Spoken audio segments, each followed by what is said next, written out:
Today we're going to make this easy Malaysian dessert, Bubur Kacang Hijau or sweet mung bean porridge. The star of the show is of course dried mung beans or kacang hijau. Measure out 1 cup or 250 grams, then pour onto a plate with a lid. Then let's sort through the beans to make sure there's no debris like dirt or tiny rocks. Once we're sure it's all good, we can pour the beans into a large bowl and cover with a generous amount of water. Leave the beans to soak for 3 to 4 hours or ideally overnight. Once they're done soaking, the beans will expand and break through the skin. This will help them cook faster. Without pre-soaking them, they'll take hours to become soft. Drain all the water and rinse the beans, then set them aside. I'm going to use this cute new cast iron pot that a friend gave as a wedding gift. We're going to melt some sugar in here. I'm starting with 150 grams of coconut sugar. To this, let's pour in 2 cups or 500 ml of water. Then let's pop in some pandan leaves for fragrance. These are 2 leaves knotted together. If you feel like it's not sweet enough, feel free to add as much sugar as you like. Once the sugar has completely dissolved, we can add the beans into the pot. Stir together and bring to a simmer. To bring out the flavors and creaminess of the dish, add 1 teaspoon of salt and pop in 1 small stick of cinnamon. This is completely optional, but it's a good addition.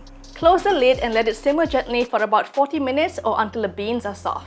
While waiting, get a small pot of water on the stove and bring it to a boil. Then get 40 grams or a quarter cup of sago pearls and sprinkle them in. Stir quickly to ensure they disperse into the boiling water properly. We're going to cook the pearls for 10 minutes. They'll turn translucent as they cook and the water will become cloudy from the starch. After 10 minutes, some of the pearls will be opaque in the middle. Turn off the heat and let them sit for another 10 to 20 minutes. Then we can drain the sago pearls using a strainer to catch everything.